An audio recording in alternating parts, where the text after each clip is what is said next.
Assalamualaikum warahmatullahi wabarakatuh. Alhamdulillahirrabbilalamin.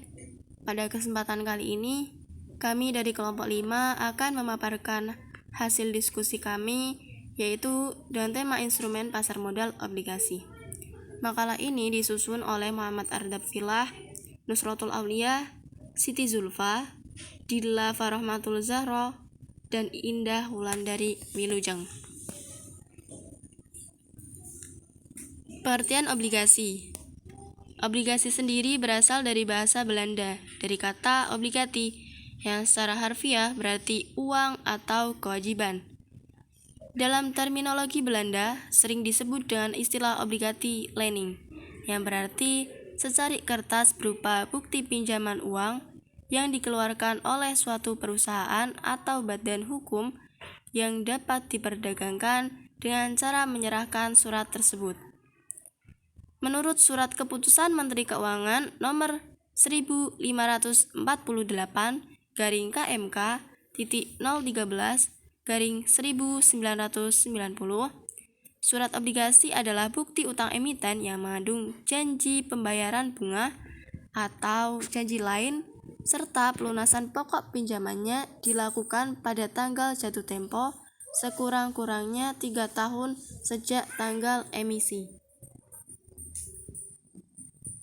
Kemudian karakteristik obligasi. Karakteristik obligasi ini dibagi menjadi 5. Yang pertama, penerbitan obligasi menyatakan nilai emisi. Jumlah dana yang dipinjam itu secara jelas. Kemudian yang kedua yaitu obligasi mempunyai masa jatuh tempo atau berakhirnya masa pinjaman, maturity. Dan yang ketiga, memiliki nilai prinsipal dan coupon rate. Yang keempat, kewajiban pembayaran obligasi dilakukan secara berkala, sesuai jadwal yang telah ditentukan pada kesepakatan sebelumnya. Dan yang terakhir, obligasi diterbitkan oleh perusahaan atau pemerintah. Kemudian, siapa saja sih pihak-pihak yang berhak menerbitkan obligasi? Nah, yang pertama yaitu perusahaan asing, pemerintah negara bagian provinsi, pemerintah, dan pemerintah asing. Jenis-jenis obligasi. Obligasi sendiri dibagi menjadi 4, yaitu berdasarkan cara peralihan, jaminannya diberikan, cara pembayaran bunga, dan berdasarkan penerbitan. Berdasarkan cara peralihan sendiri dibagi menjadi 2, yaitu obligasi atas unjuk dan obligasi atas nama. Obligasi atas unjuk adalah obligasi yang dibayarkan kepada pembawa, walaupun nama pembawa tersebut tidak tercatat pada buku perusahaan penerbit obligasi. Kemudian obligasi atas nama. Obligasi atas nama adalah obligasi yang diterbitkan atas nama pemilik. Kemudian ada jenis obligasi yang berdasarkan jaminan yang diberikan. Obligasi ini dibagi menjadi 2, yaitu obligasi dengan jaminan dan obligasi tanpa jaminan. Obligasi dengan jaminan biasanya disebut dengan obligasi hipotek. Obligasi ini penerbitnya dijamin dengan satu jaminan tertentu, misalnya real estate. Obligasi dengan jaminan dibagi menjadi 4, yaitu guaranteed bond, obligasi dengan garansi, mortgage bond, obligasi yang dijamin dengan real asset. Kemudian ada collateral trust bond, adalah obligasi yang dijamin dengan saham, dan equipment trust bond, obligasi yang dijamin dengan peralatan. Obligasi tanpa jaminan adalah obligasi yang penerbitnya tidak dijamin dengan surat jaminan. Kemudian obligasi ini dibagi menjadi 2, yaitu debenture bond, obligasi yang tidak secara khusus mengagunkan asetnya, subordinate debenture, dan obligasi yang memiliki tingkat klaim yang lebih rendah dari semua obligasi emiten yang beredar.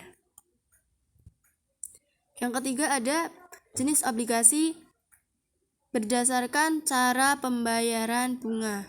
Obligasi ini dibagi menjadi 4, yaitu obligasi bunga tetap, obligasi yang menawarkan bunga tetap selama jangka waktu obligasi tersebut, kemudian ada obligasi bunga tidak tetap, obligasi yang pembayaran bunganya tidak tetap dan disesuaikan dengan tingkat bunga pasar yang berkala.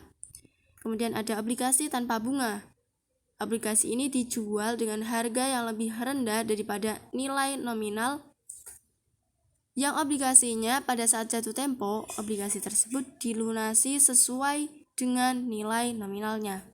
Dan yang terakhir, perpetual bond. Nah, obligasi ini adalah salah satu jenis obligasi yang tidak terbatas jangka atau jatuh temponya. Nah, terakhir yaitu obligasi berdasarkan penerbitan. Obligasi ini dibagi menjadi 4, treasury bond, corporate bond, municipal bond, dan foreign bond. Treasury bond, obligasi yang diterbitkan oleh pemerintah seperti Menteri Keuangan atau Bank Sentral dalam suatu negara. Kemudian yang kedua ada corporate bond. Obligasi ini diterbitkan oleh perusahaan. Dan yang ketiga, municipal bond. Biasanya municipal bond ini diterbitkan oleh pemerintah negara bagian dan pemegang obligasi dibebaskan dari pajak. Terakhir, foreign bond. Foreign bond adalah obligasi yang diterbitkan oleh negara asing dan salah satu risikonya yaitu bentuk mata uang asing. Kemudian risiko lain juga ada jika terjadi gagal bayar.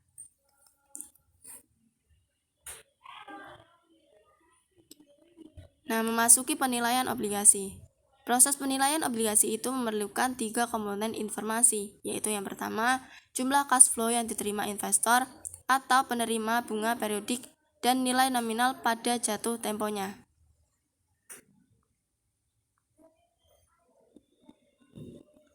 Kedua, tanggal jatuh tempo obligasi. Ketiga, tingkat return yang diharapkan investor. Kemudian obligasi yang dibeli biasanya didasarkan pada rekomendasi dari lembaga pemeringkat yang selama ini telah terpercaya dan teruji penilaiannya di tingkat internasional. Nah, beberapa lembaga pemeringkat rating agency yang di dunia adalah Moody Investor Service, Standard & Poor's Corporation, Duff & Phillips, Fitch Investor Service, dan lain-lain. Sementara lembaga pemeringkat rating agency yang ada di Indonesia yaitu seperti PT Pemeringkat Efek Indonesia, Pevindo, PT Kasnik, dan lain-lain. Nah, ini ada tabel penilaian obligasi. Bisa teman-teman lihat ya tabelnya, ada berupa kode dan arti. Nah, yang pertama kode AAA yaitu kualitas terbaik dan risiko terkecil. Penerbitnya stabil dan dapat diandalkan. Kemudian dari AAA turun ke AA. A, BB, BB, B, CCC, CC, C, dan K. Nah, ini dari AA kualitas terbaik sampai K yaitu tidak mampu membayar bunga.